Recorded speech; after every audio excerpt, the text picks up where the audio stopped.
Current চেয়ারম্যানের পক্ষ থেকে পরিষ্কার করে বলা হয়েছে যে নির্বাচনের তারিখের ব্যাপারে আমরা যথেষ্ট উদার। এটা 3 মাস পরেও হতে পারে, 1.5 থেকে 2 বছরের মধ্যেও হতে পারে। এখানে মোদ্দা কথা হচ্ছে ঐক্যমত, রাজনৈতিক দল, অংশীজন এবং সংস্কারের যে দাবি, এগুলো সবগুলো মাথায় নিয়ে বিবেচনা করে দিন দিতে হবে।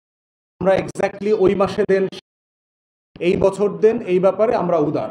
রাজনৈতিক দল, অংশীজন যেটা মনে করে, মোটা দাগে যদি অন্তর্বর্তীকালীন সরকার এখানে একমত হয়, আমরা ওটা বিবেচনা করব। আমরা তো 1 থেকে 2 বছর সর্বোচ্চ বলেছি এটা।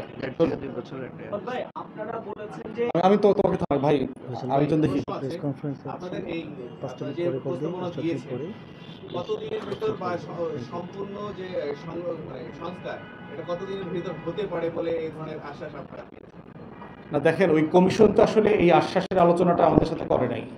কমিশনের এখতিয়ার ছিল হচ্ছে দলগুলো থেকে এই বিষয়ে কার কি প্রস্তাবনা আছে সেটা তারা নিয়েছে। এই আশ্বাসের আলোচনা হচ্ছে পলিটিক্যাল ডিসকাশন। অন্তর্বর্তীকালীন সরকার রাজনৈতিক দলের সাথে কথা করবে, কতটুকু তারা সংস্কার করবে, কতদিনে করবে, এই আমলে করবে না পরবর্তী রাজনৈতিক দল ক্ষমতায় আসলে করবে, এই আলোচনাটা ফেব্রুয়ারি থেকে চলমান হবে।